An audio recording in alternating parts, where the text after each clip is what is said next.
The silk gloves felt too tight against Charlotte's fingers as she watched another bride walk toward happiness. She shouldn't have come. Everyone knew that. The whispers had started the moment she'd stepped through the garden doors in her charcoal grey gown, the colour of half-mourning, the colour of women caught between grief and life. Poor thing, someone murmured behind a fan, still clinging to society after what happened. Charlotte's spine straightened. 6 months. 6 months since Thomas had died, and somehow that made her a ghost at her own cousin's wedding, not quite dead enough to be forgotten, not quite alive enough to be welcomed. The receiving line stretched before her like a gauntlet. She'd already seen the bride's mother glance away, already felt the cold courtesy of relatives who'd once called her dear. Her late husband's family had made their position clear. Thomas's debts were not their concern, and neither was his widow. She was 26 years old and entirely alone. Miss Hartley. The whisper came from beside her, low and commanding. She'd been demoted from Mrs. Ashford back to her maiden name in the eyes of society, as if her marriage had been erased along with her husband's life. Charlotte turned. The Duke of Thornbridge stood at her elbow, his presence somehow both startling and inevitable. She'd seen him from across ballrooms before. Who hadn't? He was the kind of man who seemed carved from authority itself. Dark hair swept back from a face too severe to be handsome in the conventional sense, but impossible to look away from. Eyes the colour of smoke. "Your Grace," she managed, dropping into a curtsy that felt absurdly formal, given that they'd never been introduced. "Walk with me." It wasn't a question. Charlotte's breath caught. "I don't... now." His hand was already at her elbow, guiding her away from the receiving line with the casual certainty of someone who'd never been told no. "Before Lady Ashford's nephew reaches you." She glanced back. Sure enough, Richard Ashford was cutting through the crowd, his expression carrying that particular blend of false concern and cruel satisfaction that had become familiar. He'd been making noises about the house she still occupied, Thomas's house, which apparently Richard felt entitled to, along with everything else her husband had left behind. The Duke's grip tightened almost imperceptibly, steering her toward the edge of the garden, where rose trellises created pockets of privacy. Her heart hammered against her ribs. This was improper. This was... "How much do you owe?" he asked, his voice pitched for her ears alone. Charlotte stopped walking. "I beg your pardon. Your late husband's debts. How much?" Heat flooded her cheeks. "That is none of your... £3,000. He said it with the certainty of someone who already knew. Give or take, and Richard Ashford has been circling like a vulture, hasn't he? Offering to settle matters, if you'll just sign over the house and disappear quietly to some cottage in the country. She couldn't breathe. How did he know? How could he possibly? "Your Grace, I don't understand why you... "Because I need something from you." His eyes met hers, and there was something almost desperate beneath that commanding exterior, something that made her forget to look away. "And you need protection, so we're going to help each other. I don't pretend you're my bride." The words hung in the air between them like something impossible. Charlotte heard herself laugh, a short, sharp sound. "Have you lost your mind?" "Not yet." His mouth curved into something that wasn't quite a smile. "Though my mother's matchmaking efforts are bringing me close. She's invited 7 eligible ladies to my estate for the summer. 7. I need them gone, and I need society to stop treating me like a prize bull at auction." Charlotte shook her head. "You want me to pretend to be engaged to you?" "Yes. That's insane. That's practical." He glanced back toward the wedding party. Richard Ashford was still looking for her, his expression darkening. "You need money and protection from creditors. I need freedom from fortune hunters and my mother's schemes. We announce an engagement tonight. You come to Thornbridge Manor for the summer as my intended. At the end of the season we part amicably. You keep a generous settlement that will clear your debts and secure your independence. I keep my peace." It was insane. It was also the first offer of help anyone had made since Thomas died. Really died, not the careful fiction everyone pretended about his fall from his horse. The fall that had come after months of gambling and drinking, after the creditors had started circling, after he'd stopped looking her in the eye. "Why me?" Charlotte heard herself ask. The Duke's expression shifted, became something raw. "Because you're the only woman in this garden who looks like she'd rather be anywhere else. Because you won't actually want to marry me at the end, and because—" He paused. "Because you looked at me just now like I might be a real person instead of a title and a fortune." Something in Charlotte's chest cracked open. This powerful, unreachable man looked almost lonely. "If I say yes," she said slowly, "what exactly would this arrangement entail?" "Public appearances, enough affection to be believable. You'd have your own rooms at Thornbridge, your own freedom. All I ask is that you help me discourage my mother's matchmaking efforts and look convincingly devoted when society is watching. And at the end of summer, we part as friends. You get £20,000 and a story about mutual unsuitability that preserves both our reputations. I get my mother off my back for at least another year." £20,000.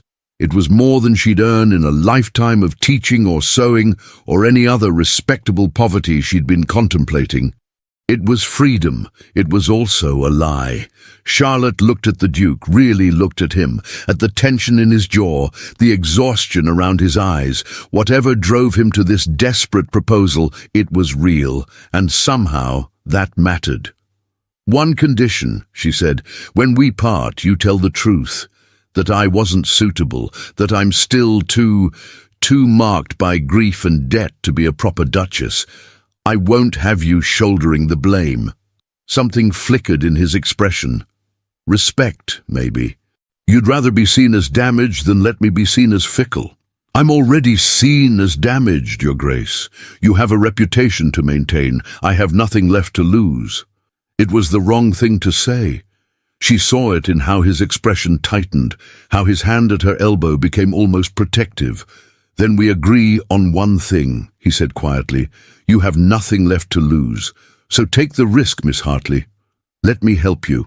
Charlotte thought of Richard Ashford and his vulture smile, of the landlord's letters piling up on her desk, of the way people looked through her now instead of at her. "Yes," she whispered. The Duke's shoulders dropped almost imperceptibly, as if he'd been holding his breath. "Then let me do this properly."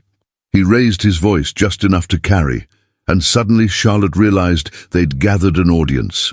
Half the wedding party had drifted close enough to eavesdrop, their interest barely concealed behind fans and champagne glasses. "Miss Hartley," the Duke said, his voice resonating with authority and something else, something that almost sounded tender.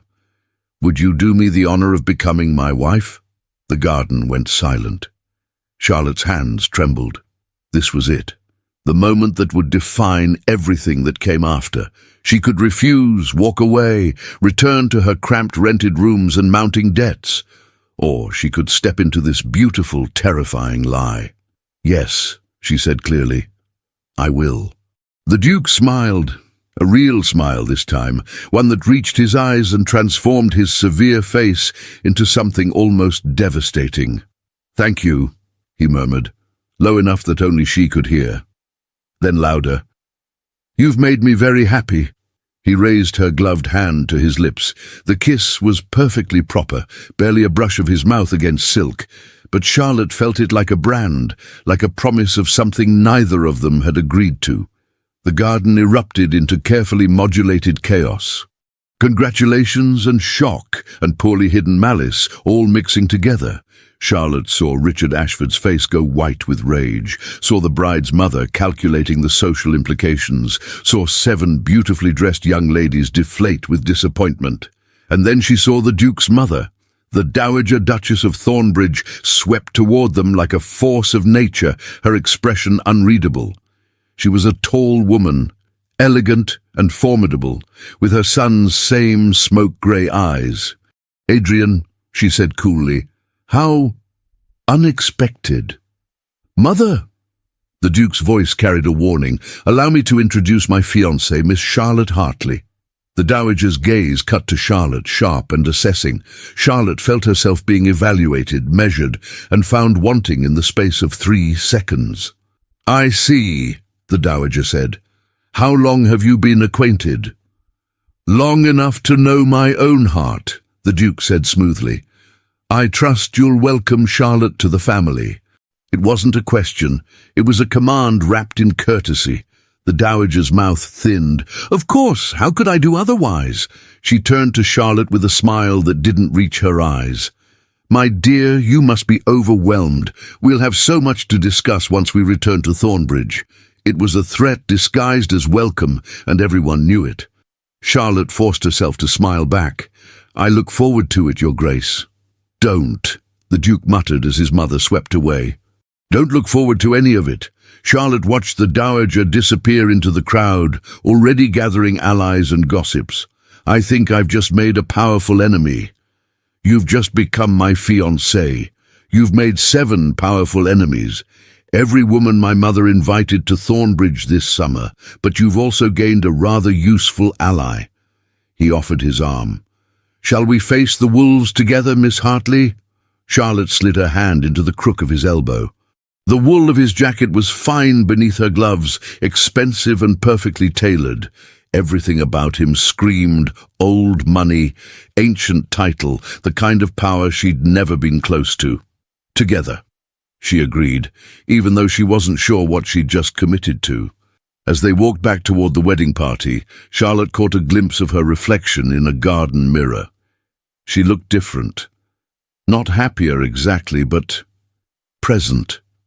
Visible, like she'd somehow become real again after months of being a ghost. The Duke's voice interrupted her thoughts. "We leave for Thornbridge in 3 days. Pack light. You'll have new wardrobes made once we arrive. Anything you need, tell my secretary." "Your Grace, Adrian," he corrected quietly. "If we're to be convincingly engaged, you should probably use my name." Charlotte's breath caught. Using his Christian name felt impossibly intimate. More intimate than the fake engagement somehow. "Adrian," she managed. The name felt strange in her mouth. What happens if we fail, if no one believes us? He looked at her then, really looked at her, and Charlotte felt pinned by that smoke-grey gaze. "Then we'll fail together." "But I don't intend to fail, Charlotte, and neither, I suspect, do you." He was right. She'd already lost everything once. She wasn't going to lose again. Even if the price of winning was pretending to love a duke she barely knew. The carriage to Thornbridge Manor was more luxurious than anything Charlotte had ever experienced. Velvet seats, brass fixtures polished to a gleam, and windows large enough to watch the countryside unfold like a painting. She sat across from Adrian. The Duke, she had to remember to think of him properly, even in her own mind, and tried not to feel like an imposter. 3 days had passed since the wedding. 3 days of hasty preparations, shocked callers, and Richard Ashford's barely contained fury. He'd shown up at her boarding house the morning after the engagement announcement, all false concern and thinly veiled threats. "You're making a mistake," he'd said, blocking her doorway. "The Duke is using you. Everyone knows it, a widow with nothing, when he could have anyone." Charlotte had looked him in the eye and smiled. "Perhaps he prefers someone who wants him, not his money." It had been a lie, but a satisfying one. Richard had left, but not before promising that this humiliation, her elevation, he meant, would be temporary.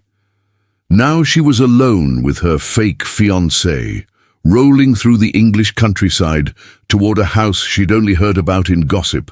Thornbridge Manor, seat of the Duchy of Thornbridge for 300 years. A place so grand that even its gatehouse was larger than the home she'd shared with Thomas. "You're nervous," Adrian observed. Charlotte glanced at him. He'd been reading correspondence for most of the journey, dealing with what seemed like an endless stream of estate business. Now his attention was entirely on her, and it was more unnerving than his distraction. Would you believe me if I said no? Not remotely. His mouth curved slightly. It's a reasonable reaction.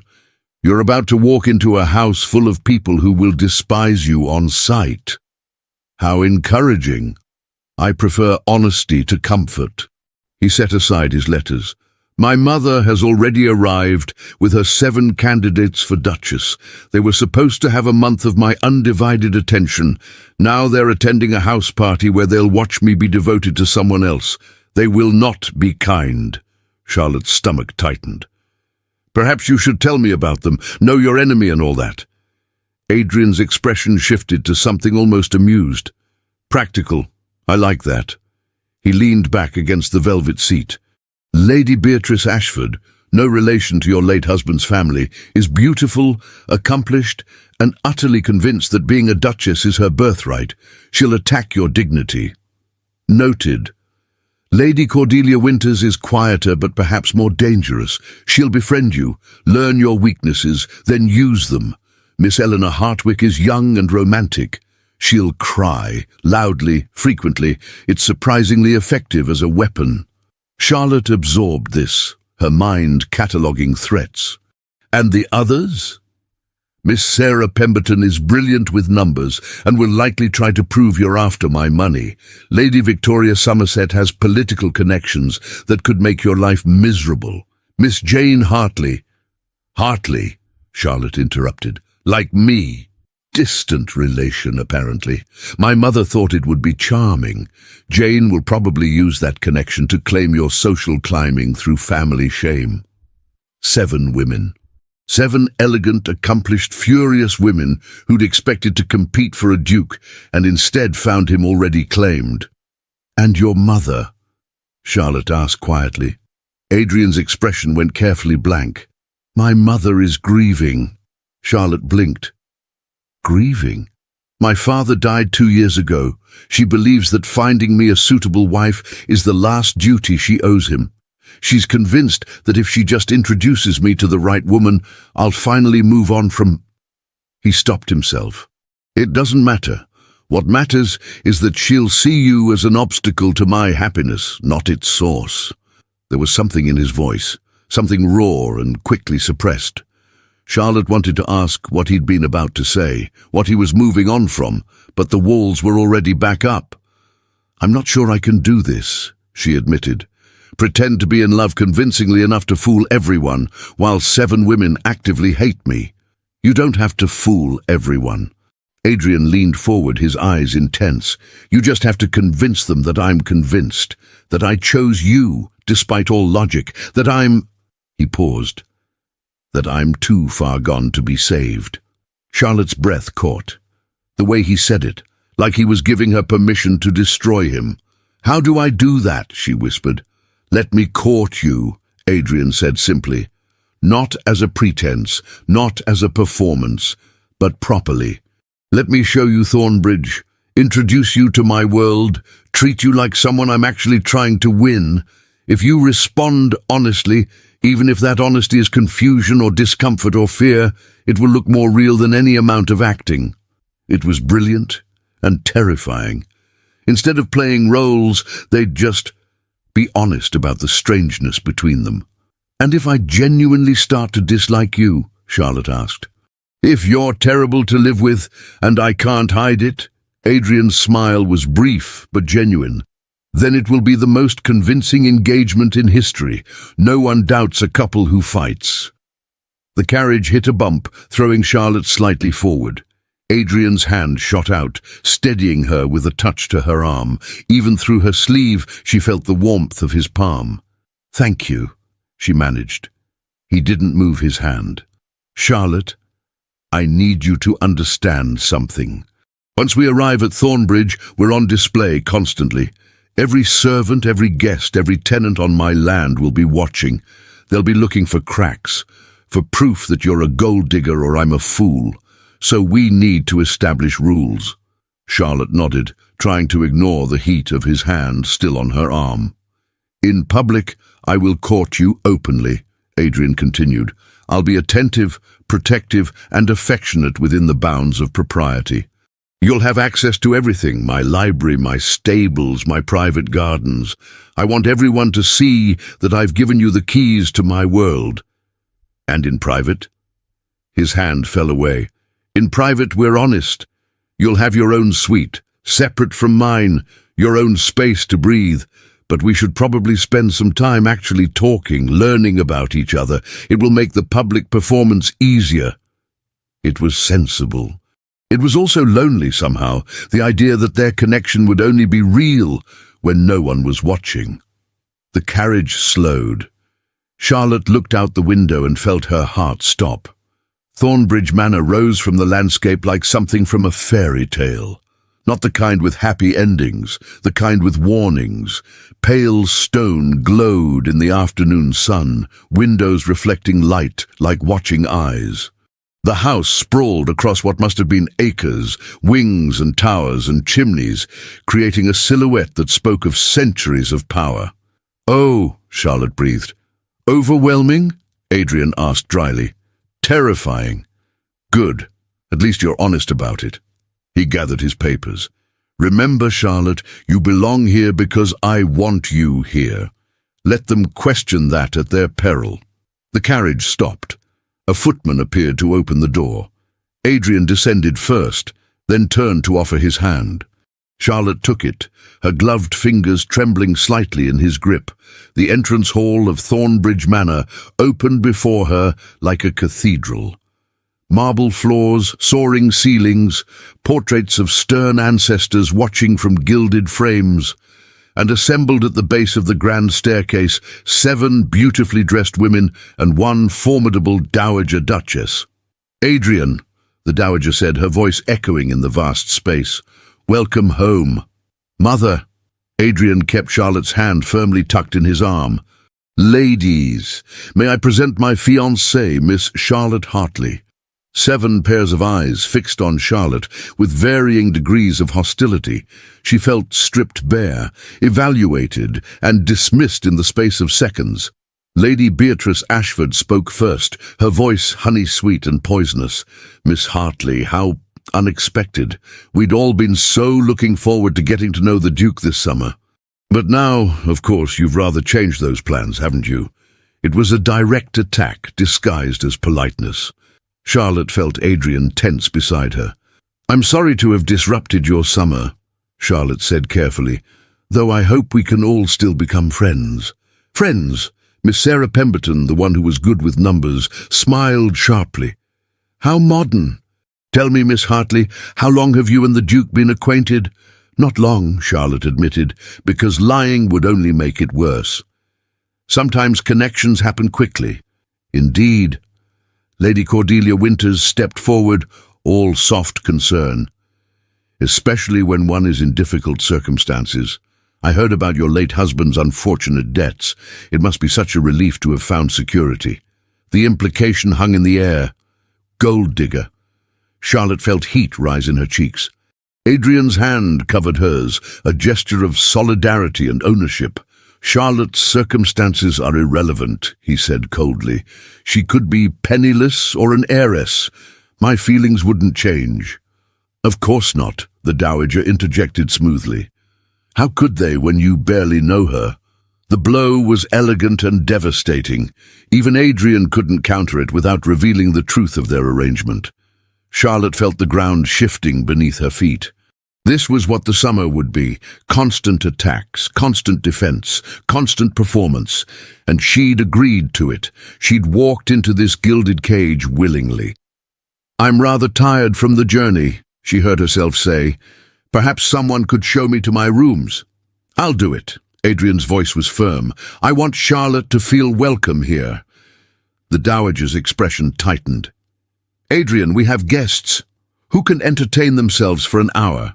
He was already guiding Charlotte toward the stairs.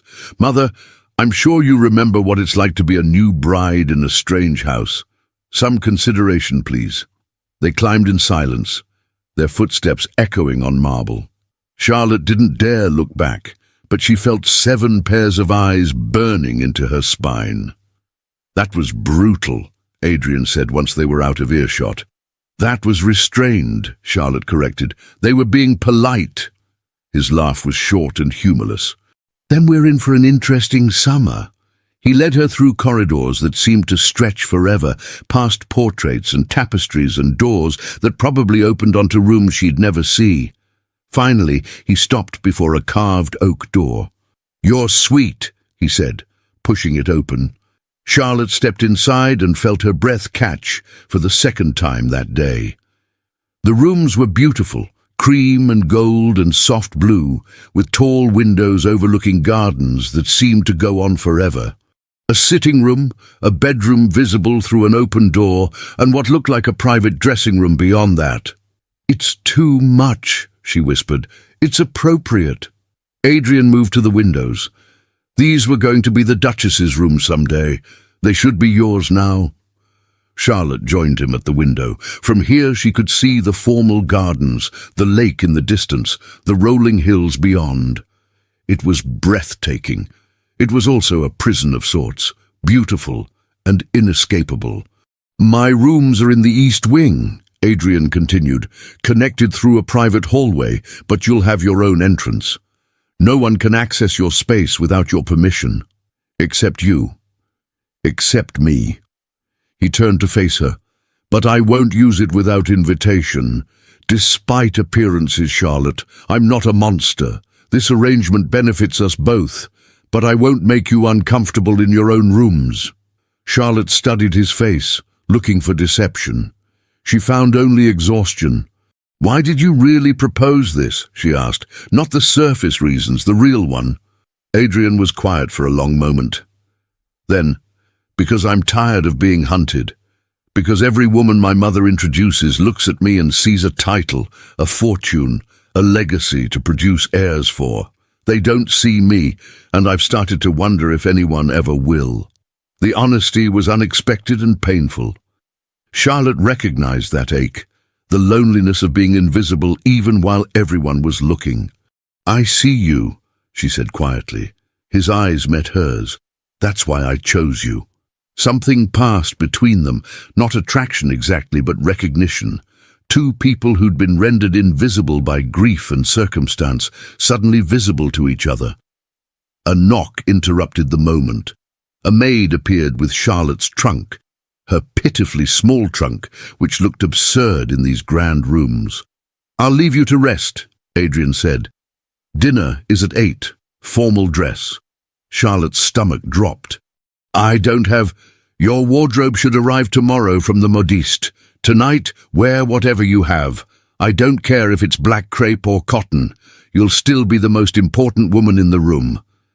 He left before she could respond, the door closing softly behind him. Charlotte stood alone in her beautiful cage and wondered what she'd gotten herself into. Charlotte's only formal gown was 2 years old, slightly too large from recent weight loss, and undeniably plain compared to what she suspected the other women would wear. She stood before the mirror in her new rooms, trying to feel like someone who belonged in a duchess's suite. She failed. A soft knock interrupted her spiraling thoughts. "Miss Hartley? I'm here to help you dress." The maid who entered was young, perhaps 20, with kind eyes and efficient hands. "I'm Annie, miss. His Grace assigned me to you personally." "Annie," Charlotte tried to smile, "I'm afraid my wardrobe is rather limited." "We'll make do, miss." Annie moved to the trunk with professional assessment. "Oh, this is lovely." She pulled out Charlotte's black silk, the one concession to quality that Thomas had bought her before everything fell apart.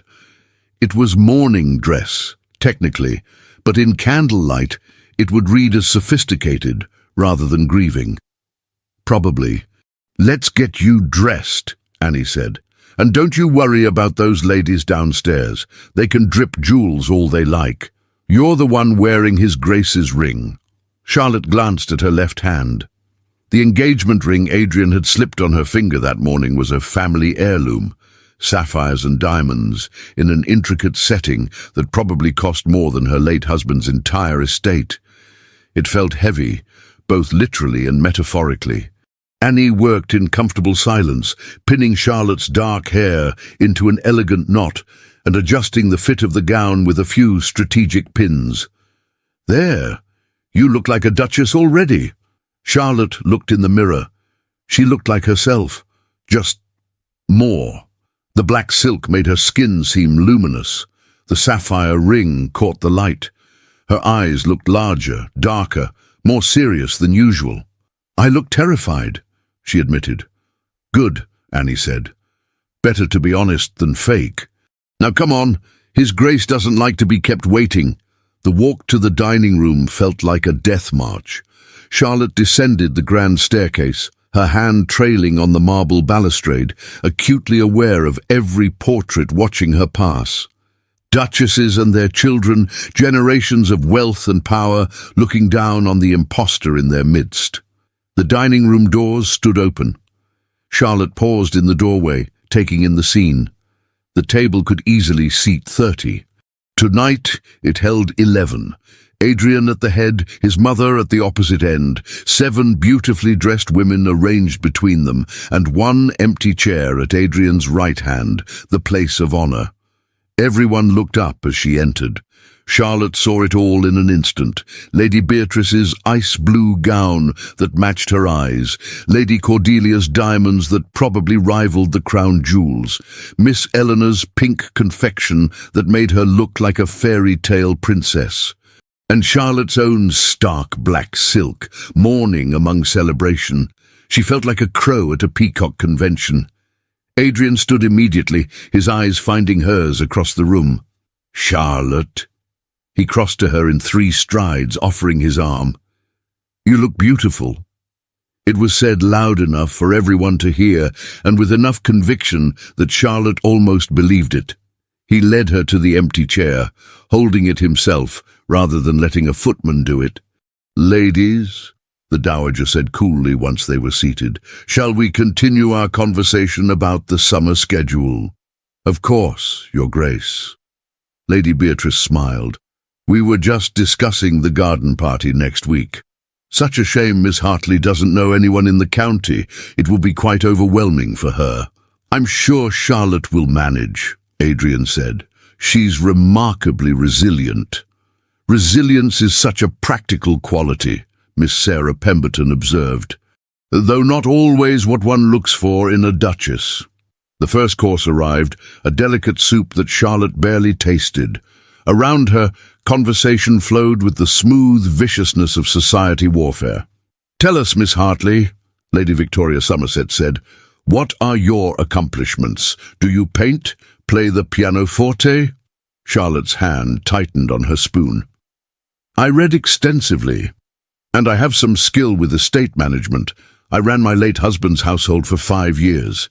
"Estate management," Miss Jane Hartley, her supposed distant relation, repeated. "How rustic, though I suppose when one marries young to a gentleman of limited means, one must be practical." The implication was clear. Charlotte had married beneath herself, and now was marrying above herself. Both choices were equally suspicious.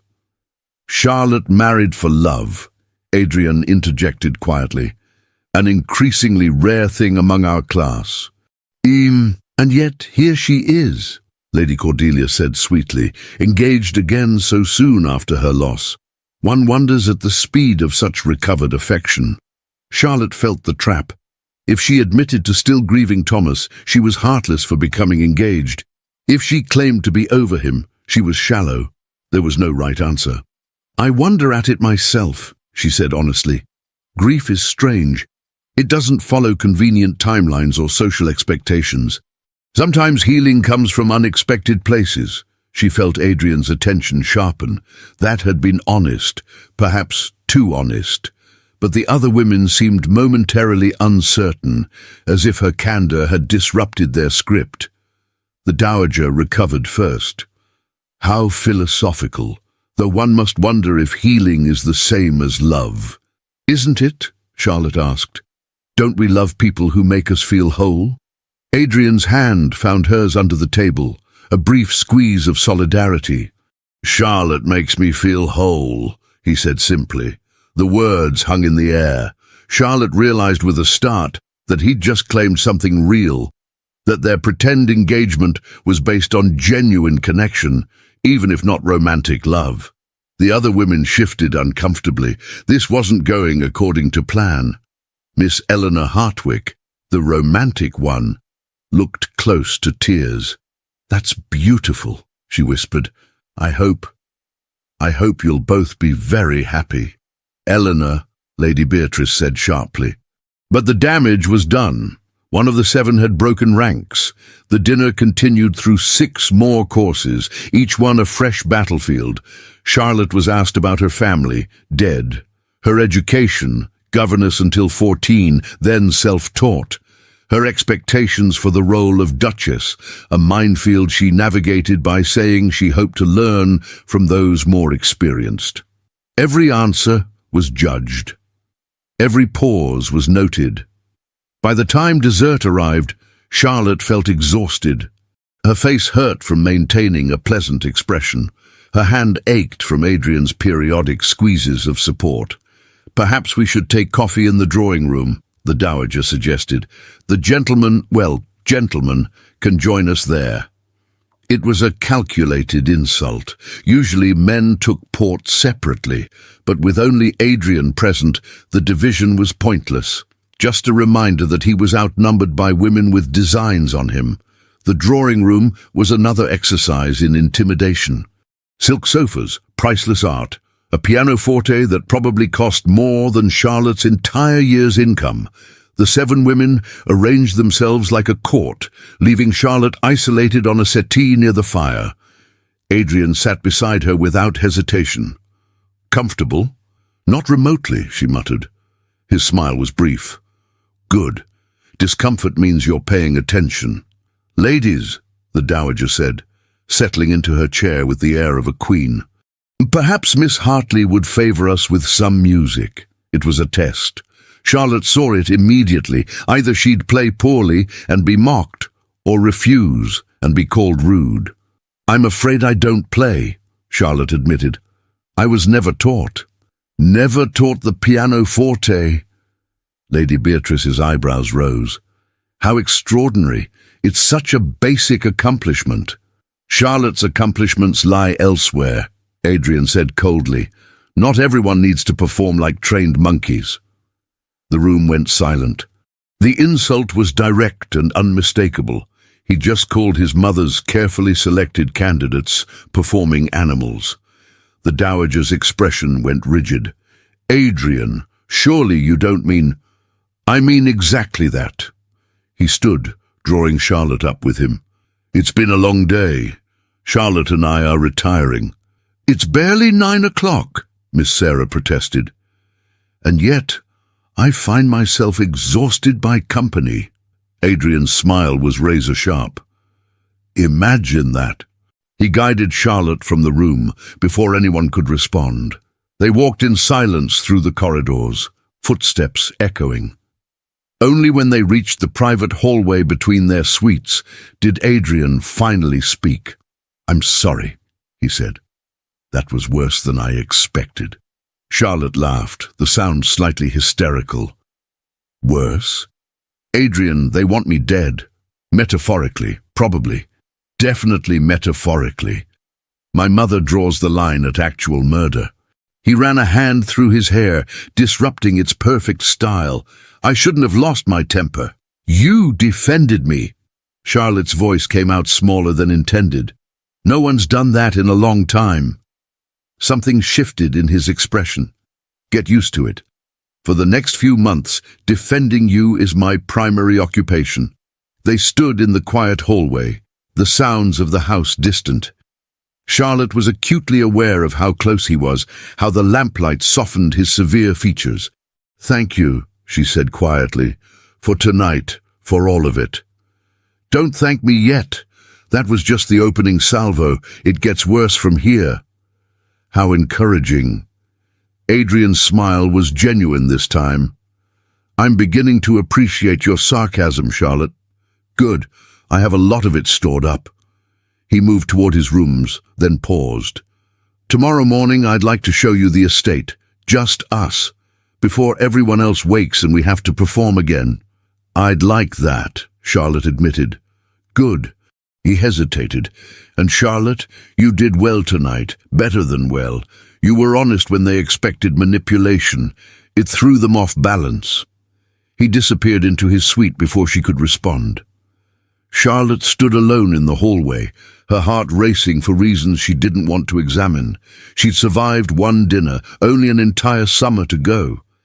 Charlotte woke to sunlight streaming through unfamiliar windows. For a moment she forgot where she was. Then memory crashed back. Thornbridge. Adrian, the gauntlet of dinner. She'd survived. A soft knock announced Annie's arrival.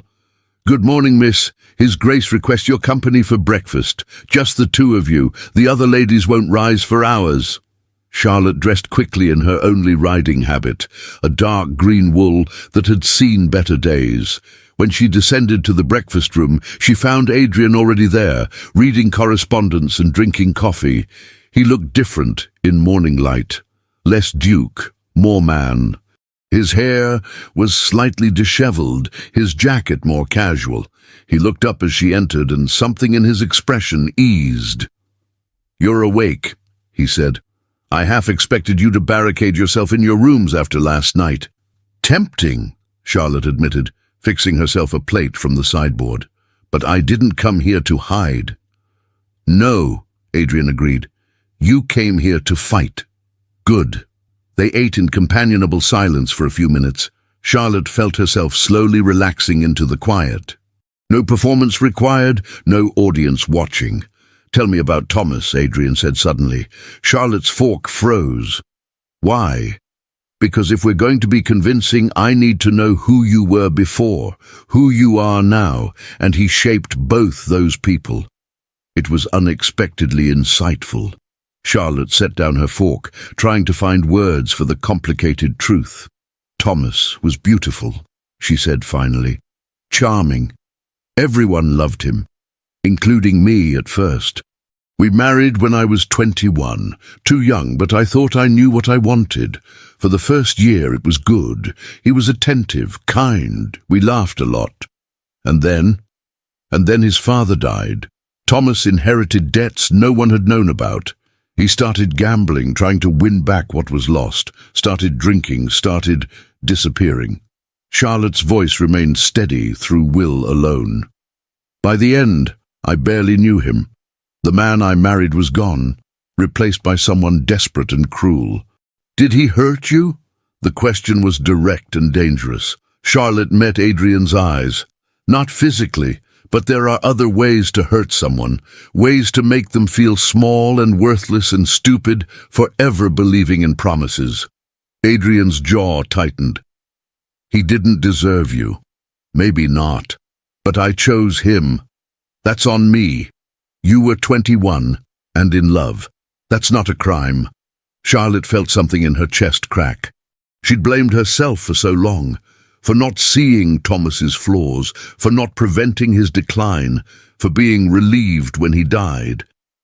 "The night he fell from his horse," she said quietly, "he'd been drinking. We'd argued. I told him I was leaving, going to live with my aunt. He rode off in a rage and—" She stopped. "Everyone pretends it was an accident. But Thomas knew those paths. He'd ridden them his whole life. I think he just gave up. That's not your fault, isn't it? If I'd been more patient, more understanding, he'd still have been an alcoholic gambler who blamed everyone but himself." Adrian's voice was fierce. "Charlotte, you can't save people who don't want to be saved. Trust me, I've tried." There was a story there, something raw beneath his words. But before Charlotte could ask, Adrian stood. "Come, I want to show you something." He led her through the house to the stables, where 2 horses waited already saddled. Charlotte hesitated at the sight of the beautiful chestnut mare. "I haven't ridden in months," she admitted. "Then we'll go slowly." Adrian mounted his black gelding with easy grace. "This is Thornbridge, Charlotte. It belongs to you now, at least for this summer. You should see it." They rode through morning mist, Adrian leading them away from the formal gardens into wilder country. The estate stretched for miles, rolling hills, ancient woods, tenant farms in the distance. It was breathtaking and overwhelming. 3,000 acres, Adrian said, held by my family for 12 generations. Sometimes I forget what it looks like to someone seeing it for the first time. It's beautiful, Charlotte said honestly, and terrifying. How do you manage all this? I don't. I have estate managers, stewards, an army of people who keep things running. My job is to make decisions and pretend I know what I'm doing. You're good at pretending then. Adrian's smile was wry. Years of practice. They rode in silence for a while, following a path that wound through woods where bluebells carpeted the ground. Charlotte felt herself breathing easier out here, away from the house and its watching eyes. There's something I need to tell you, Adrian said finally, about why my mother is so determined to see me married. Charlotte waited, sensing this was important. 5 years ago I was engaged, Adrian continued, his voice carefully neutral. Lady Catherine Pembroke. Beautiful, accomplished, everything a duchess should be. The wedding was planned, guests invited, future secured. What happened? 3 weeks before the wedding, she ran away with my younger brother. Charlotte's breath caught. Oh, Adrian. Thomas was always the charming one, the fun one. I was too serious, too dutiful. Catherine chose passion over duty. Can't really blame her. His jaw was tight. Thomas died 2 years ago in a racing accident, drunk, showing off. Catherine has been a widow ever since, and my mother has been matchmaking ever since, terrified I'll die alone because my own brother stole my fiancée. The pieces clicked into place. The desperate need for a fake engagement, the exhaustion with being hunted, the loneliness of a man who'd been betrayed by the two people he should have been able to trust most. I'm sorry, Charlotte said quietly. That's a terrible burden to carry. Is it? Sometimes I wonder if I'm just selfish. If I should have let it go by now, moved on, given my mother the grandchildren she wants. Adrian looked at her. But I can't stomach the idea of marrying someone who wants the title more than the man. Someone who'll leave the moment a more exciting option appears. So you chose me. Someone who definitely doesn't want to be a duchess. Exactly. He smiled faintly. You're the safest option. You'll leave on schedule, take your settlement, and I'll be alone. Just like I want. But he didn't sound like he wanted it. He sounded like a man who'd convinced himself that loneliness was better than risk. Charlotte understood that. She'd been making the same choice herself. They reached a clearing where a small stone folly overlooked the valley. Adrian dismounted, then helped Charlotte down. His hands on her waist felt warm, even through her riding habit. This is my favorite spot on the estate, he admitted. When I was a child, I'd come here to hide from lessons. Later, I'd come here to think. About what? Everything. My father's expectations, Thomas's resentment, the weight of a title I never wanted but can't escape. He leaned against the stone railing. And lately, about how to survive my mother's matchmaking without losing my mind entirely. Charlotte joined him at the railing, looking out over the valley. From here, Thornbridge Manor looked like a toy in the distance, pretty and manageable. I'm glad you brought me here, she said. You're the first person I've ever shown this place. The admission hung between them, intimate and unexpected. Charlotte felt something shift, the fake engagement taking on edges of real connection. We should get back, Adrian said abruptly, before my mother sends search parties. They rode back in silence, but it was different now. Comfortable, like two people who'd started to actually see each other. As they approached the stables, Charlotte saw a familiar figure waiting. The Dowager Duchess, dressed for the day, her expression cold. Adrian, she said as they dismounted, how lovely that you could spare time for private rides while your guests wait. They're your guests, Mother, not mine. Nevertheless, they're here, and Miss Hartley seems to be monopolizing your attention quite effectively. The Dowager's gaze cut to Charlotte. How convenient. How intentional, Adrian corrected. Charlotte is my fiancée. She comes first. First before duty, before courtesy. The dowager's voice was sharp. Your father would be disappointed. Adrian flinched. It was barely visible, but Charlotte saw it, the wound that comment opened. My father is dead, Adrian said flatly, and I'm tired of living for ghosts. He walked away, leaving Charlotte alone with the dowager. The older woman studied her with cold assessment. You think you're clever, don't you? Catching a duke with tears and vulnerability. But I know what you are, Miss Hartley. You're a desperate widow clinging to security. And when my son realizes it, you'll be cast aside just like you deserve. Charlotte felt anger rise, hot and cleansing. You don't know anything about me, Your Grace. But you know what? I don't need you to approve. I just need Adrian to want me here. And he does. For now. The dowager smiled coldly. But summer is long, and there are 7 women in this house who would make far better duchesses than you ever could. She swept away, leaving Charlotte shaking with suppressed fury. Annie appeared from the stables. Don't let her rattle you, miss. Her Grace doesn't like anyone who threatens her control. And I'm threatening her control. You're making His Grace happy. That's the worst threat of all. Charlotte watched the dowager disappear into the house. The battle lines were drawn, and she had a feeling things were about to get much worse. The garden party arrived with relentless inevitability.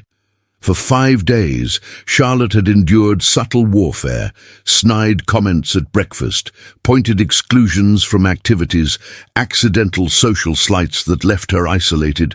The 7 women had formed a united front, with Lady Beatrice as their general and the dowager as their silent endorser. Adrian had defended Charlotte at every turn, but even he couldn't be everywhere. And the women were clever. They attacked when he wasn't watching, in ways that left no proof. Now, the cream of county society was descending on Thornbridge Manor for an afternoon of elegant torture. Charlotte stood in her rooms, wearing one of her new gowns, a cream silk that Annie had insisted made her look regal. She didn't feel regal. She felt like an imposter about to be exposed. You look beautiful, Annie said firmly. Now stop fidgeting with your gloves. There will be 200 people at this party, Charlotte said. 200 people who've known Adrian his whole life, who remember his engagement to Lady Catherine, who will take their cues from His Grace, Annie interrupted. And he'll make it very clear where his affections lie. You'll see. Charlotte wasn't so sure. She descended to the garden, where footmen were setting up tables and string musicians were tuning instruments. The scene was something from a painting, too beautiful to be real. Adrian found her immediately, as if he'd been watching for her arrival. He looked devastating in his formal jacket, every inch the powerful duke. But when he smiled at her, something in his expression softened. Ready? He asked quietly. Not even slightly. Good.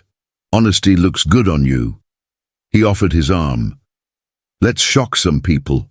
The first guests had already arrived, local gentry, minor nobility, people whose names Charlotte would never remember. Adrian introduced her to everyone with the same steady formality. My fiancée, Miss Charlotte Hartley. Some responded with genuine warmth, most responded with barely concealed speculation. And then Lady Catherine Pembroke arrived. Charlotte recognized her immediately. Not because they'd met, but because every eye in the garden turned. She was stunning, golden hair, perfect features, an ice-blue gown that matched her eyes. She moved like someone who knew everyone was watching and expected nothing less. Adrian's entire body went rigid. Breathe, Charlotte whispered. He did, though it looked painful. I didn't know she'd be here. Your mother invited her, didn't she? Of course she did. Adrian's voice was flat. Mother's been trying to convince me to forgive Catherine for 2 years. She thinks we should heal old wounds.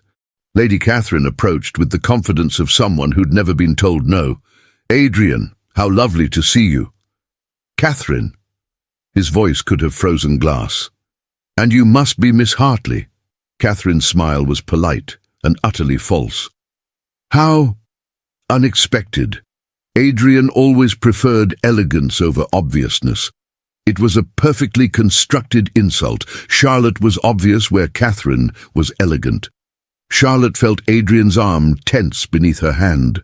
"I prefer honesty over performance," Adrian said coolly, "which is why I'm engaged to Charlotte." Catherine's smile didn't waver. "Of course. How modern." She turned to Charlotte. "You're very lucky, Miss Hartley, though I suppose you know that, given your circumstances." There it was, the implication that Charlotte was a fortune hunter, desperate and grasping. "I am lucky," Charlotte agreed calmly. "Adrian is remarkable, though I suspect you already know that, given your history."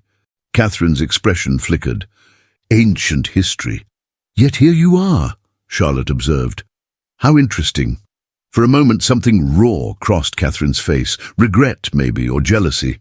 Then it was gone, replaced by social armor. "Enjoy your summer," Catherine said sweetly. "Though I imagine it must be exhausting, playing a role so far above your station." She drifted away before Charlotte could respond, leaving a wake of poisoned implications. "Ignore her," Adrian said tightly. "Hard to do when she's right." Charlotte kept her voice light, but the words hurt. "I am playing a role above my station." "No." Adrian turned to face her, his eyes intense. "You're exactly where you should be. Catherine gave up any right to judge when she chose my brother over me.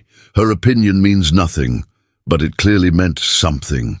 Charlotte could see the old wound reopening, the way Adrian's shoulders carried new tension. Catherine's arrival had shifted something, made their pretend engagement feel more fragile. The afternoon descended into carefully orchestrated chaos. Charlotte was introduced to dozens of people whose names blurred together. She smiled until her face ached, made polite conversation about weather and gardens, and tried to ignore the way people's eyes kept sliding toward Lady Catherine as if comparing. The 7 ladies in residence circled like sharks, each taking opportunities to undermine Charlotte's position. Lady Beatrice cornered her near the refreshment table. "Such a lovely party. Though I couldn't help noticing you don't know anyone here. How isolating that must be." "Adrian knows them," Charlotte replied. "That's enough. For now. But what happens when the novelty wears off? When he remembers what a real duchess looks like?" Beatrice's smile was razor-sharp. "Catherine is here after all, and old loves die hard." Miss Sarah Pemberton was more direct. "I've been doing calculations, Miss Hartley. Your late husband's debts totaled approximately £3,000. His Grace's annual income is £60,000. Quite the upgrade, isn't it?" "I wouldn't know," Charlotte said evenly. "I don't think of Adrian in terms of income." How refreshingly naive. Sarah's eyes were cold. "Though I suppose that act works on men. The innocent widow so grateful for rescue." Each attack was small, targeted, designed to leave Charlotte feeling exposed and inadequate. By the time afternoon tea was served, she wanted nothing more than to retreat to her rooms and hide. But Adrian found her. Always he found her. "Walk with me," he said quietly, offering his arm. They escaped to a quieter section of the garden, where rose arbors created pockets of privacy. Charlotte felt some of the tension leave her shoulders. "That bad?" Adrian asked. "They're relentless," Charlotte admitted. "Every conversation is an ambush." "I know. I've been watching." His jaw was tight. "I'm sorry. I thought bringing you here would give you protection, but I've just made you a target." "It's not your fault, isn't it? I created this situation. I asked you to pretend, and now you're paying the price." He stopped walking, turning to face her.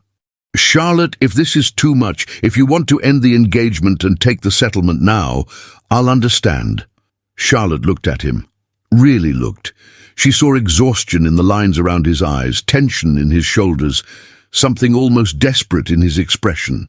He was giving her an escape, but he didn't want her to take it, and suddenly neither did she. "No," she said firmly. I'm not running. These women think I'm weak, that I'm here for your money, but I'm not. I'm here because—" She paused, searching for truth. "Because you asked me, because I want to prove them wrong, because I'm tired of being invisible and overlooked and told I don't belong." Adrian's expression shifted. Surprise, then something warmer. "You're not invisible, Charlotte. Not to me." "Then help me fight back," she said. "Not by defending me constantly, but by teaching me how to navigate this world, how to be the fiancé they have to accept, even if they hate it." A slow smile crossed Adrian's face. "You want to go on the offensive. I want to survive. There's a difference. Not as much as you think." He glanced back toward the party. "All right. Lesson 1.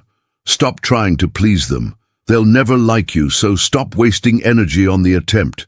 Instead, focus on the people who matter, the tenants, the servants, the people who actually run this estate. Win their loyalty, and the rest becomes noise." It was pragmatic and slightly ruthless. Charlotte found herself smiling. "What else? Stop apologizing for taking up space. You're my fiancé. Act like it. When Lady Beatrice makes a snide comment, don't deflect. Agree and make it sound like a compliment. When Sarah questions your motives, laugh like she's told a joke. Take their weapons and turn them into toys." Charlotte absorbed this, her mind already racing. "And Catherine?" Adrian's expression went carefully blank. "What about her?" "She still affects you. Everyone can see it. She betrayed me with my own brother. Of course she affects me. But you're not over it," Charlotte said gently, "and that gives her power. Until you let go of that wound, she can keep using it." Adrian was silent for a long moment. "How do I let go of something that changed everything? Thomas and Catherine didn't just betray me. They made me question every relationship I have, every woman my mother introduces. I look at them and wonder, how long until they find someone better?"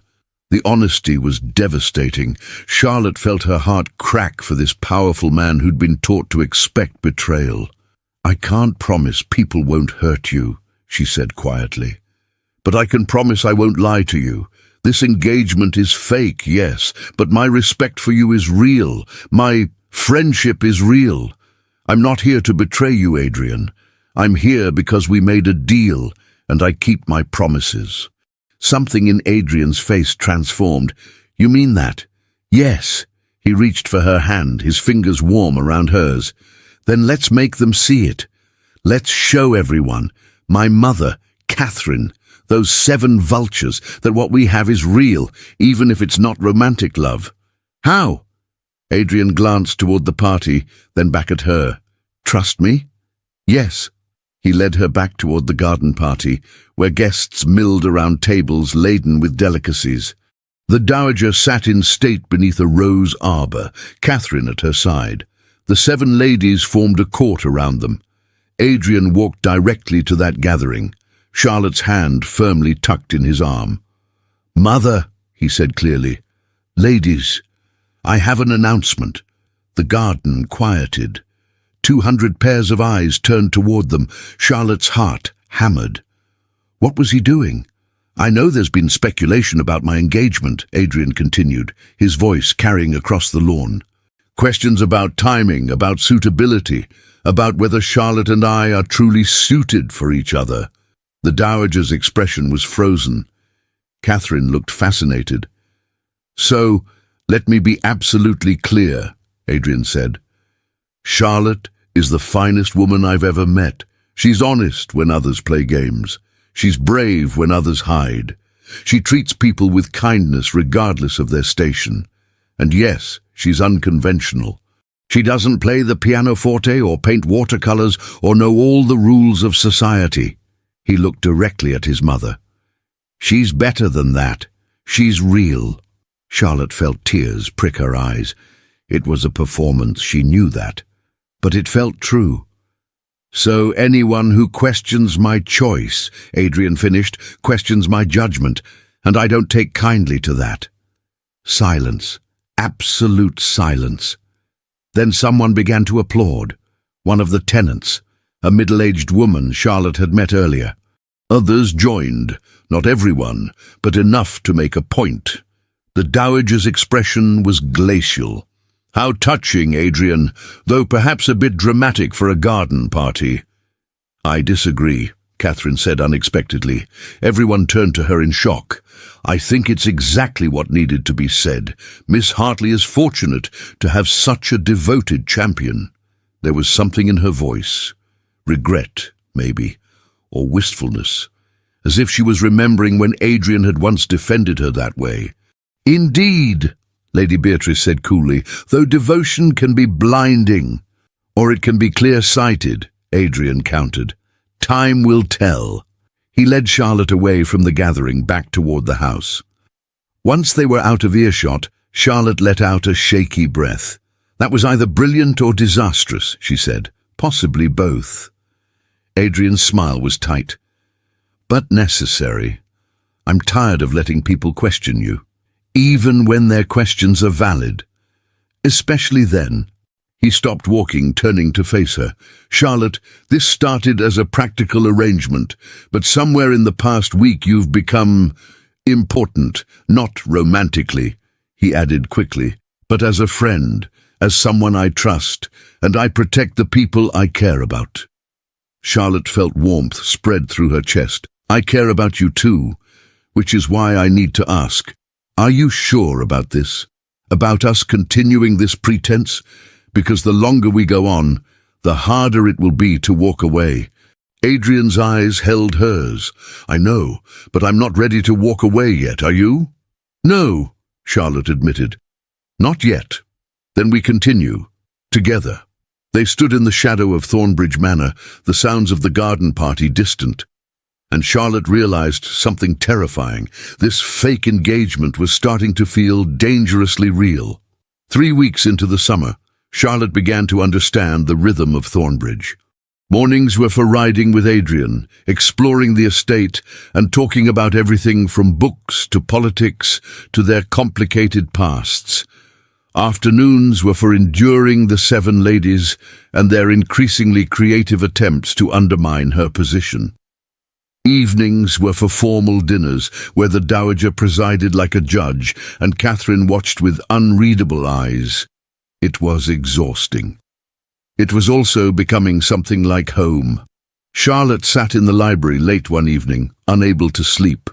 The room was vast, walls lined with books that represented centuries of collected knowledge. She'd claimed this space as her refuge, somewhere to breathe without performance. Can't sleep either? She startled. Adrian stood in the doorway, still dressed but disheveled, his jacket discarded and cravat loosened. Too much on my mind, Charlotte admitted. May I? He gestured to the chair beside hers. It's your library. It's yours now too. He settled into the chair with a sigh. What's keeping you awake? Charlotte considered lying, then remembered their promise of honesty. I'm starting to forget this is pretend.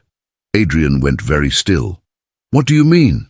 I mean, when we ride together in the mornings, when you defend me at dinner, when you look at me like I actually matter, I forget we're performing. And that's dangerous, because in 2 months this ends.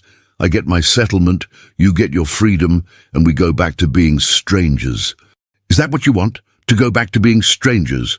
It's what we agreed to. That's not what I asked. Charlotte met his eyes. In the lamplight, they looked almost warm. No, it's not what I want. But wanting more doesn't change our arrangement. Adrian leaned forward, elbows on his knees. What if I told you I'm having the same problem? That somewhere between showing you my favorite places and defending you from social vultures, this stopped being purely practical? Charlotte's breath caught. Adrian? I'm not saying I'm in love with you, he interrupted. I don't know if I'm capable of that anymore. Catherine and Thomas broke something in me, but I am saying I like you, I respect you, and I don't want to lose you when summer ends. And what do you propose? We can't stay engaged forever. Why not? Because it's a lie. Is it? Adrian's voice was intense. We're partners. We care about each other. We're building something real, even if it started as pretense. Plenty of society marriages are based on less. Charlotte shook her head. You're talking about a real marriage, a real life together. But what happens when you meet someone you actually love, someone who makes you feel what Catherine did? I don't want to feel that again, Adrian said flatly. That kind of passion leads to disaster. What we have is better.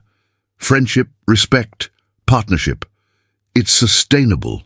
It's also not fair to either of us. Charlotte stood, pacing. Adrian, you deserve someone who sets your heart racing, and I deserve to be more than a convenient solution to your mother's matchmaking. You're not convenient. You're essential. He stood too, following her. Charlotte, these past 3 weeks have been the first time I've felt like myself since my father died. You don't treat me like a title or a duty. You treat me like a person. How is that not worth fighting for? Because fighting for it means risking real heartbreak. The words burst out before Charlotte could stop them. I already lost one husband, Adrian. I can't lose another, even if this one is fake. Duck. The admission hung between them, raw and revealing. Adrian's expression softened. You won't lose me. That's the whole point. We build something stable, something that doesn't depend on volatile emotions. But I want volatile emotions, Charlotte whispered.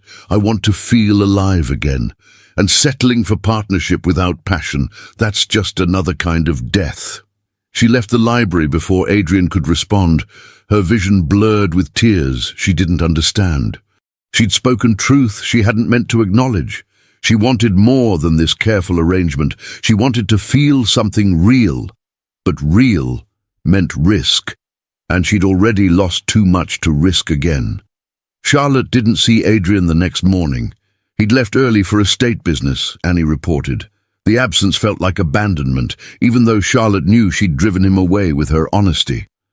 She spent the morning in the gardens, trying to find peace. Instead, she found trouble. Lady Beatrice and Miss Sarah were walking together, deep in conversation. They didn't see Charlotte behind the hedgerow.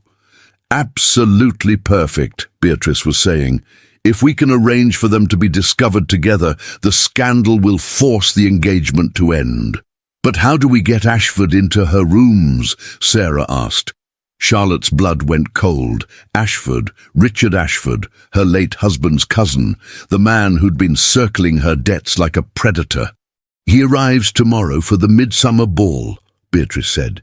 The Dowager invited him specifically. She thinks he can provide context about Charlotte's unsuitability. We just need to make sure he finds Charlotte alone at the right moment. And then? And then he compromises her, publicly enough that Adrian has no choice but to break the engagement. His Grace can hardly marry a woman caught in a scandal with another man. Sarah sounded uncertain. That seems extreme. It's necessary, Beatrice said coldly. Charlotte doesn't belong here. She's common, desperate, and unsuitable. We're doing Adrian a favor by removing her before he makes a terrible mistake. They moved away, leaving Charlotte shaking behind the hedge. This was more than social warfare. This was a plot to destroy her reputation and end her engagement through manufactured scandal. She had to tell Adrian, had to warn him. But when she found him later that afternoon, he was in meetings with his steward. When she tried again at dinner, the Dowager monopolized his attention, and when she finally cornered him after dinner, he looked so exhausted that she couldn't add to his burdens. Tomorrow, she told herself, I'll tell him tomorrow. But tomorrow brought the arrival of Richard Ashford and 100 guests for the midsummer ball. And by then, it might be too late. The ballroom at Thornbridge Manor blazed with 1,000 candles. Crystal chandeliers cast rainbow light across marble floors where couples whirled in perfect formation. Charlotte stood at the edge, watching the spectacle and feeling utterly out of place. Her new ball gown was beautiful, pale gold silk that Annie had insisted matched her eyes.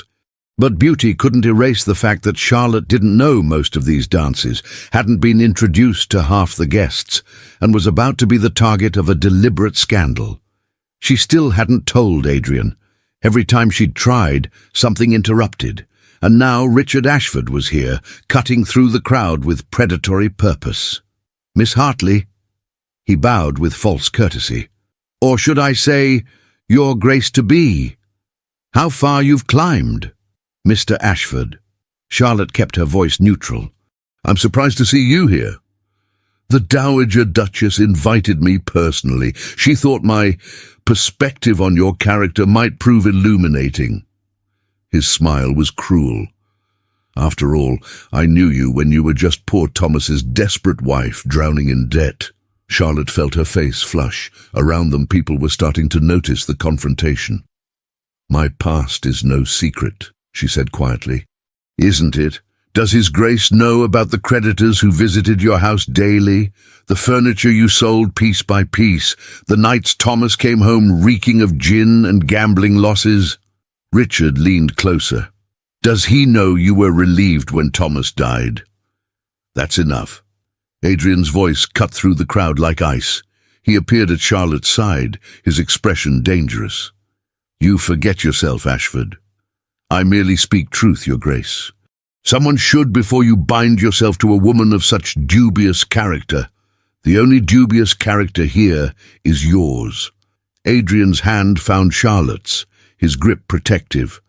"You're no longer welcome at Thornbridge. Leave, now." Richard's expression went ugly. "You're making a mistake. She's using you just like she used Thomas. Out." Adrian's voice carried across the ballroom, commanding absolute attention. "Security will escort you to the gates. If you ever speak Charlotte's name again, I'll ruin you. Financially, socially, completely. Do you understand?" Richard's face went white with rage. But he was no match for a duke's authority. Within minutes, footmen had escorted him from the ballroom. The crowd buzzed with speculation. Charlotte felt herself trembling, both with relief and residual fear. Adrian turned to her, his expression softening. "Are you all right?" "I need air," Charlotte managed. He led her through the French doors onto the terrace, away from watching eyes.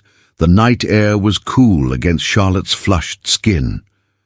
"I'm sorry," Adrian said. "I should have refused my mother's invitation to him." "It's not your fault." Charlotte's voice shook.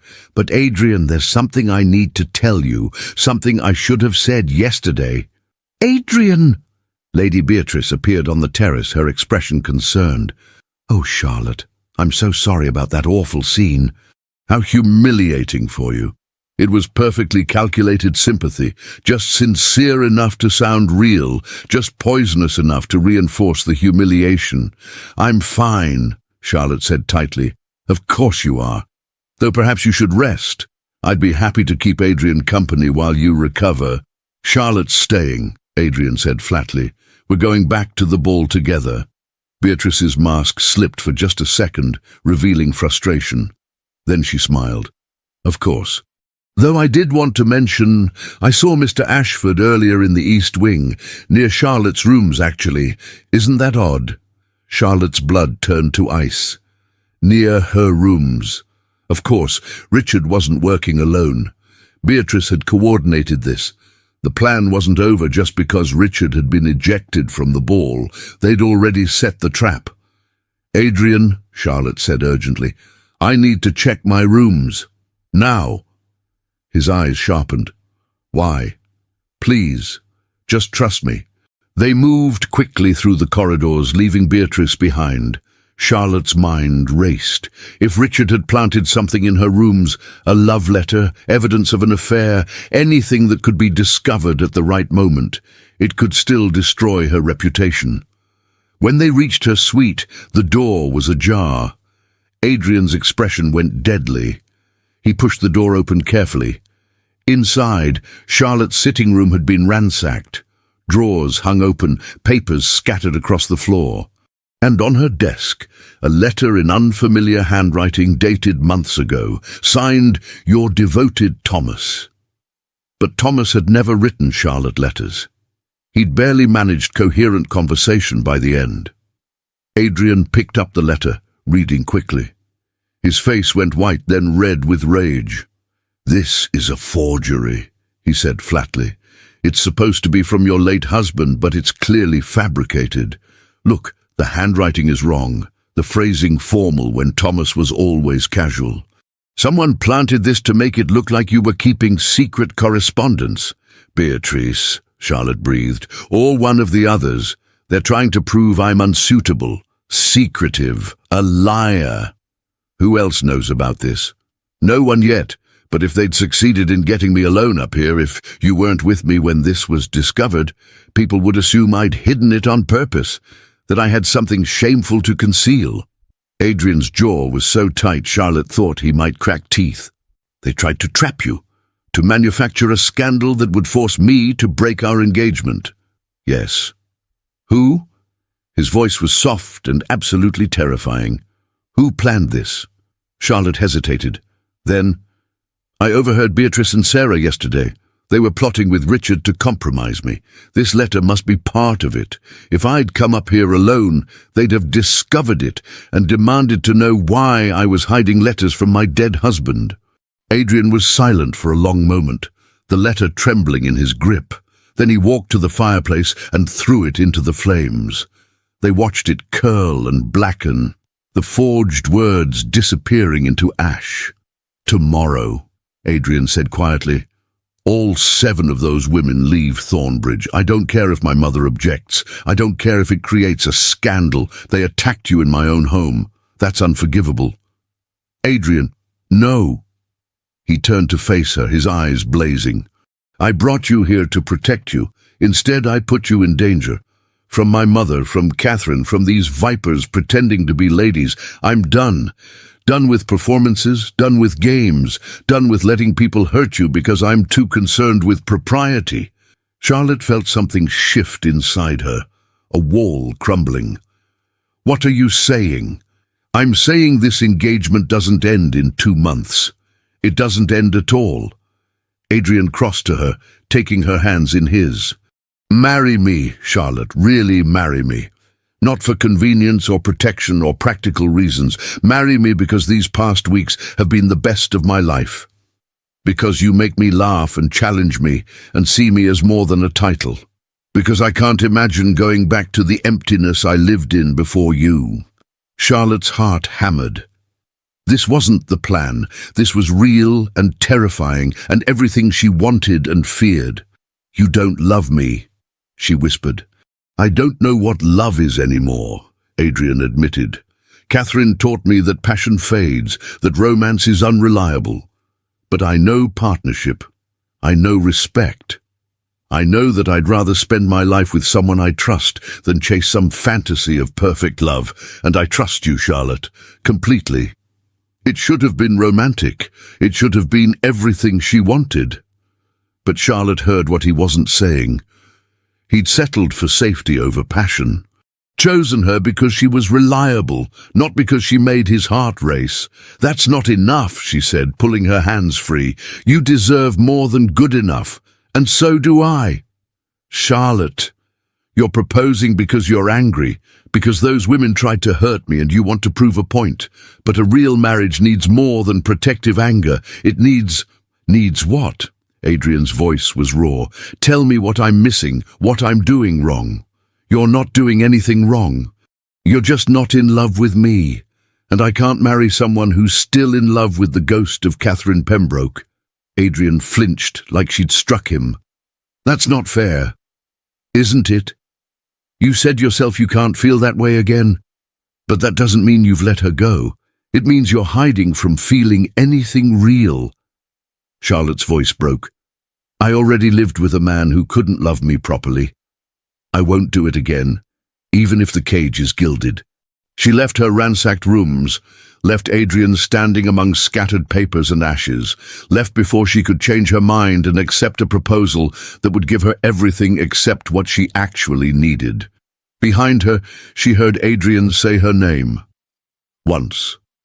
Quietly, like a man who just realized what he'd lost. Charlotte kept walking.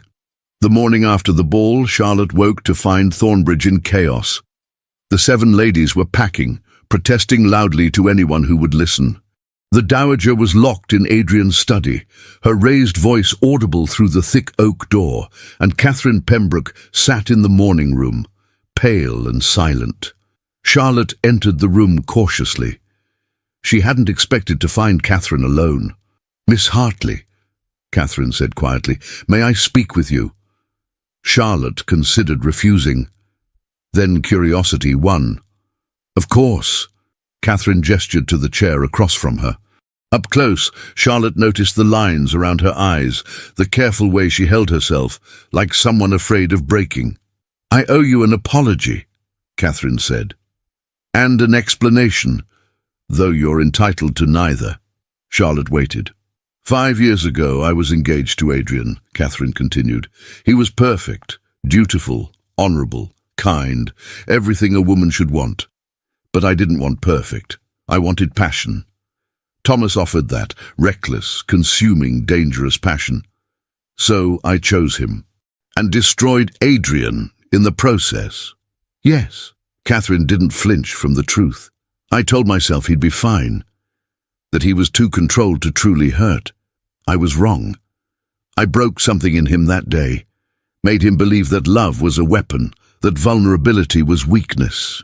Charlotte felt her throat tighten. "Why are you telling me this?" "Because last night I watched him defend you, really defend you, not out of duty, but out of genuine feeling. And I saw something I never saw when we were engaged, Adrian letting someone matter." Catherine's eyes were sad. "He's falling in love with you, Charlotte. Maybe already has. But he's so terrified of being hurt again that he'll sabotage it rather than risk the vulnerability. He proposed last night," Charlotte admitted, "out of anger and protectiveness, not love." "Did he say he didn't love you?" "He said he didn't know what love was anymore, that he wanted partnership instead of passion." Catherine laughed, the sound bitter. "Of course he did. Because admitting he loves you would mean admitting he's capable of being hurt again. It's easier to frame it as practical arrangement than face the truth." "Which truth?" "That he's terrified," Catherine said simply. "Terrified of trusting someone with his heart. Terrified of being abandoned again. So he'll push you away rather than risk the pain. Unless you fight for him." Charlotte shook her head. "I can't fight for someone who won't meet me halfway. I already did that with Thomas, tried to save someone who didn't want to be saved. I won't do it again." "Adrian isn't Thomas," Catherine said firmly. "Thomas was weak, self-destructive, unable to face his problems. Adrian is strong but wounded. There's a difference. One can't be saved. The other just needs someone brave enough to wait out his fear." "That's not fair." "Why should I have to be the brave one?" "Because you already are," Catherine said. "You walked into this house knowing you'd be attacked. You endured weeks of social warfare without breaking. You turned down a proposal from a duke because you wanted real love instead of comfortable settlement. That takes courage Adrian doesn't have yet. But he's learning. You're teaching him." Charlotte felt tears threaten. "What if I wait and he never changes? What if I give him my heart and he breaks it because he's too afraid to keep it safe?" "Then you'll survive," Catherine said quietly. "Just like you survived Thomas's death. Just like you survived poverty and scandal and all the things that should have broken you. But Charlotte, what if you don't wait? What if you walk away from the one man who actually sees you, respects you, would burn the world down to keep you safe? Can you survive that regret?" The question hung in the air, unanswerable. The door burst open. Adrian stood there, his expression wild. "Charlotte, I need—" He stopped, seeing Catherine. "What are you doing?" "Helping," Catherine said, standing. "Something I should have done years ago." She moved toward the door, pausing beside Adrian. "Don't be an idiot, Adrian. You know what you feel. Stop hiding behind logic and admit it before she leaves." She swept out, leaving Adrian and Charlotte alone. "I talked to my mother," Adrian said abruptly. "Told her if she ever manipulates my life again, I'll cut her off completely. The 7 ladies are gone. Richard Ashford is banned from the county, and I've made it clear to every servant, every tenant, every person on this estate. You are to be treated with absolute respect." "Thank you," Charlotte said quietly, "but that doesn't change what I said last night." "I know." Adrian crossed the room, stopping a few feet away. "Charlotte, I handled everything wrong. The proposal, the timing, the reasons. I was angry and scared, and I said all the wrong things.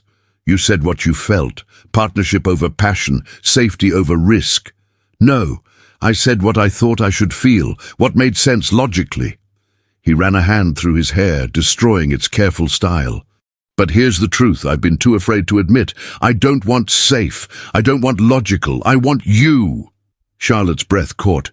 "Adrian, let me finish. Please." His eyes were raw. "When Thomas and Catherine betrayed me, I decided emotion was the enemy.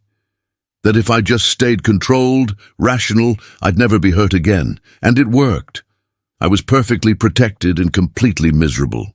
Then you showed up at that wedding looking lost and brave, and something in me recognized something in you." "What?" "Someone who'd been broken but refused to stay that way. Someone who'd lost everything and was still fighting. You terrified me from the start, Charlotte, because you made me feel things I thought I'd buried. Anger on your behalf, pride in your strength, and yes," his voice dropped, "desire. Not just physical, though God knows that's there too, but desire to know everything about you, to see you smile, to be the person you turn to when the world gets too heavy." Charlotte felt tears spill over. "Then why frame the proposal as partnership? Why not just say this?" "Because I'm a coward," Adrian admitted. "Because saying I'm falling in love with you means admitting you have the power to destroy me. And I've been destroyed before. It nearly killed me. The thought of going through that again, especially with you."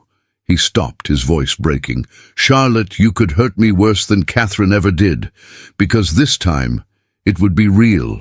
So you pushed me away first," Charlotte realized, "before I could leave." "Yes, and it was stupid and self-destructive, and I'm sorry." Adrian took a step closer. "I'm not asking you to marry me out of anger or convenience. I'm asking because I love you, messily, terrifyingly, completely. And if you can't feel the same, I understand.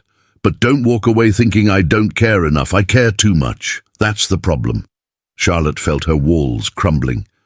Every defense she'd built, every reason she'd had for keeping distance, none of it mattered in the face of Adrian's raw honesty. "I'm scared too," she whispered. "Scared of trusting someone again. Scared of being the desperate widow who settled for security. Scared that if I let myself love you, I'll lose myself. Then we'll be scared together." Adrian's smile was tremulous. "And if you need time to trust me, I'll wait. A month, a year, however long it takes. The engagement can be real or fake or somewhere in between. Just don't leave thinking you don't matter to me. You're not a convenient solution, Charlotte. You're everything." Charlotte crossed the space between them, reaching for his hands. His fingers closed around hers, warm and solid. "I don't need time," she said. "I've known for weeks how I felt. I just didn't think you could feel the same. What do you feel? Like I've been half alive since Thomas died, and you reminded me how to be whole. Like every morning riding with you is the best part of my day. Like when you defend me, I feel visible for the first time in years." She met his eyes. "Like I might be falling in love with a duke who's too stubborn to admit he needs someone." Adrian's laugh was choked. "I'm completely transparent, aren't I?" "Completely." Charlotte stood on her toes, bringing her face close to his. "So stop being stubborn and kiss me." He did. It wasn't gentle or tentative. It was desperate and claiming and absolutely right. Adrian's hands came up to frame her face, his mouth moving against hers like he was trying to memorize the shape of her. Charlotte gripped his jacket, pulling him closer, pouring weeks of suppressed feeling into the kiss. When they finally broke apart, both breathing hard, Adrian rested his forehead against hers. "Marry me," he whispered. "For real this time, because I love you, Because I can't imagine my life without you. Because you're brave and brilliant and you make me want to be better. Yes, Charlotte said, but on one condition. Anything. We do this slowly. We court properly, get to know each other without the performance. And if we still feel this way when summer ends, we marry. But Adrian, I won't be the consolation prize. If we do this, it's because you choose me, not because you're afraid of being alone. I do choose you, Adrian said fiercely, over safety, over logic, over every practical reason to protect my heart. I choose you, Charlotte, every time. She kissed him again, softer this time, a promise instead of a claim. Behind them, someone cleared their throat. They broke apart to find the dowager standing in the doorway, her expression unreadable. "Mother," Adrian said warily, "I came to apologize." The words seemed to cost her. To Miss Hartley, "Charlotte, I've been unfair, unkind. I wanted to protect you, Adrian, and in doing so, I made you miserable, both of you." Charlotte glanced at Adrian, who looked as stunned as she felt. "I spoke with Catherine this morning," the dowager continued. "She made me see that my grief over your father, my fear of losing you like I lost Thomas, I've let it poison everything. You're not your brother, Adrian, and Charlotte isn't Catherine. I should have trusted your judgment instead of trying to force mine." "Mother," Adrian's voice was rough, "I appreciate... I'm not finished." The dowager's expression softened fractionally. "Charlotte, you've brought life back to this house, to my son. I've watched him laugh more in the past month than the past 2 years. That's worth more than pedigree or accomplishments or any of the things I thought mattered. So if you'll accept it, I'd like to welcome you properly to this family." Charlotte felt tears threaten again. "Thank you, Your Grace. That means more than you know. Call me Eleanor." The dowager, Eleanor, smiled faintly. "We're to be family, after all. Might as well start practicing." She left them alone. Charlotte looked up at Adrian, who appeared dazed. "Did my mother just apologize and use emotional honesty?" "I think she did." "Catherine must have performed a miracle." Charlotte laughed, the sound giddy with relief. "Or maybe she just reminded your mother what actually matters." Adrian pulled her close again, tucking her against his chest. Charlotte felt his heartbeat, steady and strong. "I love you," he said into her hair.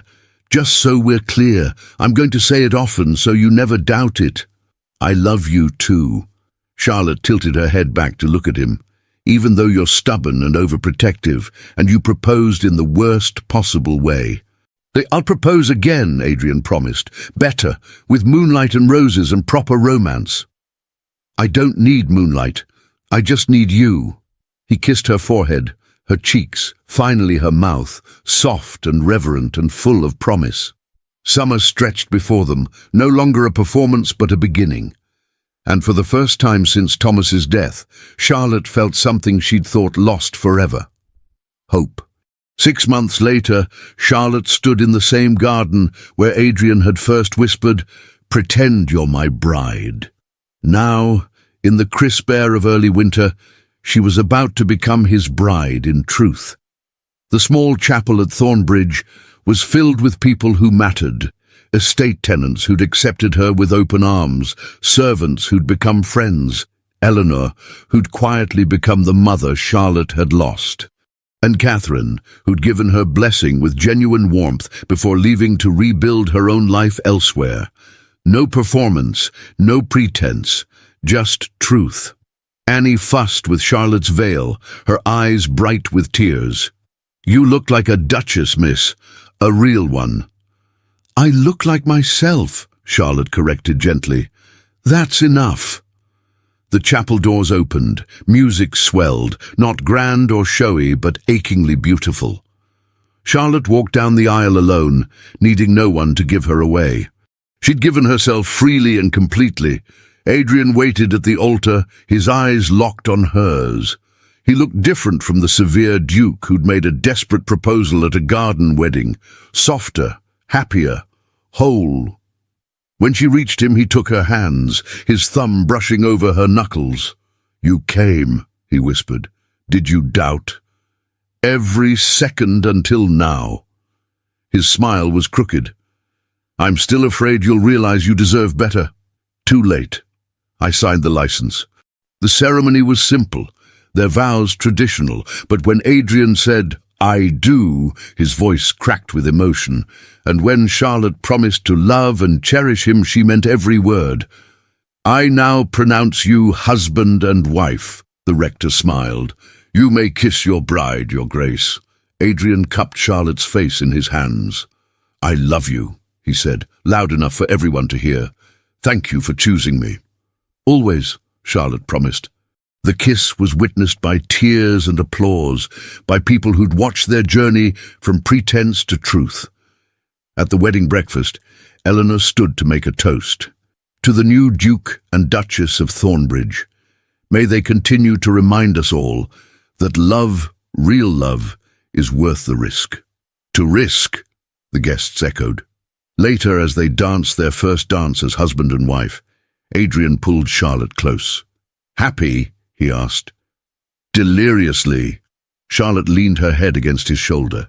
"Though I keep waiting for someone to object, to reveal this is all a dream. If it is, I'm not waking up." Adrian's hand tightened on her waist. "Charlotte, I need you to know something. That day at the wedding, when I asked you to pretend, I thought I was looking for escape, but I was actually looking for you. I just didn't know it yet."